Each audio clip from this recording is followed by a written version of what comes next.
closed-minded, rigid, and old-fashioned. That's how some people are describing the Republican Party, and they're not Democrats. The College Republican National Committee just released a 95-page report examining why the GOP has lost some younger voters. And those were some words used by the people who were surveyed. And Bill O'Reilly had two of the authors on last night, and I think let's play a little bit of that and we will discuss.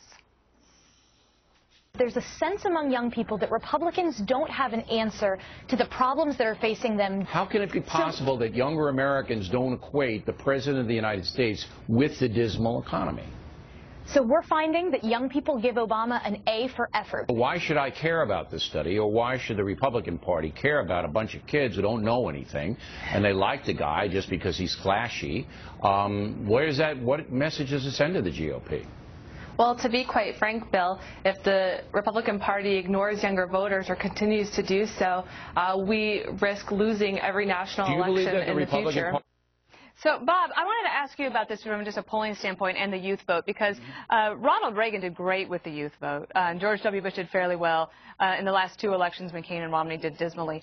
Does Bill O'Reilly have a point that it really is chasing after the wind if you're Republicans to go after unreliable voters that are younger? O'Reilly is completely and totally wrong.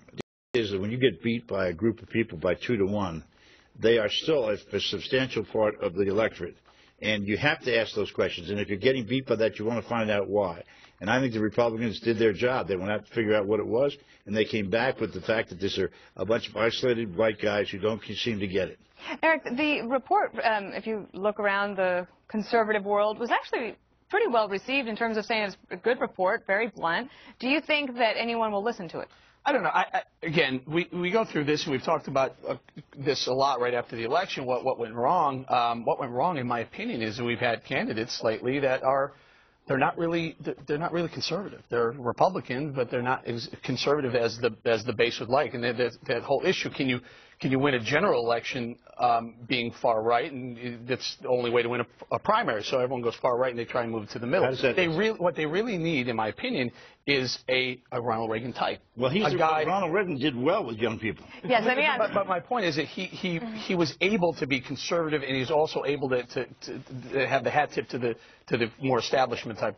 And to that point, Andrew, I wanted to ask you about this because when we were younger, I don't really remember falling in love with Ronald Reagan because of supply-side economics, but I liked him as a person. And how important is that going forward when the Republicans start to think about who they might decide to choose to run for them in 2016? Well, Ronald Reagan was incredibly authentic, and he was plain-spoken, and that's what young people like. He also made them feel, and this is, I think, very important for the millennials now, he made them feel like they were part of something bigger. The millennials today are goal-oriented. They want to be engaged. They want their candidates to feel like they're accessible to them. I mean, I hate to say it. I mean, Dana, it sounds so overly simplistic, but we need cooler candidates. And it doesn't mean they have to compromise their positions. We need to bring them into the dialogue, but also the Republican Party needs to realize that the Internet exists. Pushing out press releases going, we have a new digital manager. Oh, wait, we made a Facebook post. Isn't I do cutting think it was significant that the Republican National Committee last night announced, I think you're talking about the new hire yesterday from Facebook, a 10-year veteran. He's only 32, but 10-year veteran. But a significant hire, I think, for them. On the cool point, Greg, in this survey, only 5% of the youngsters said that they wanted to be cool. The other one said that what they wanted to be considered was trustworthy, hardworking, earnest, and I can't find all those, but since I have such a good memory, that's exactly what they said. You're interested in this issue about cool. Yeah, I'm just wondering, is the new Facebook hire, did he show up for work with a hoodie over his blazer? That'd be cool. It would be cool. Look. You know, cool gets you lucky on campus, but it doesn't pay the mortgage. So a large portion of these kids end up becoming Republicans later in life when they get their first tax bill, when they get their first paycheck. It's still not enough, though. And I think the time is right for the right to mimic the left of the 60s, for a libertarian right daring takeover of the campus. The campus right now is the opposite mirror of the campus of the 60s in that it's complacent, it's boring, it's uniform, it's uniformly left, it's intolerant of different viewpoints, it's as cloistered as the Taliban. So the true rebel right now is a libertarian right young person. And we have all these revelations about the IRS and Benghazi. A revelation is meaningless without a revolution. And right now, you can go on that campus and you could be a rebel. You could be the badass on that campus by just being conservative. Forget the social issues.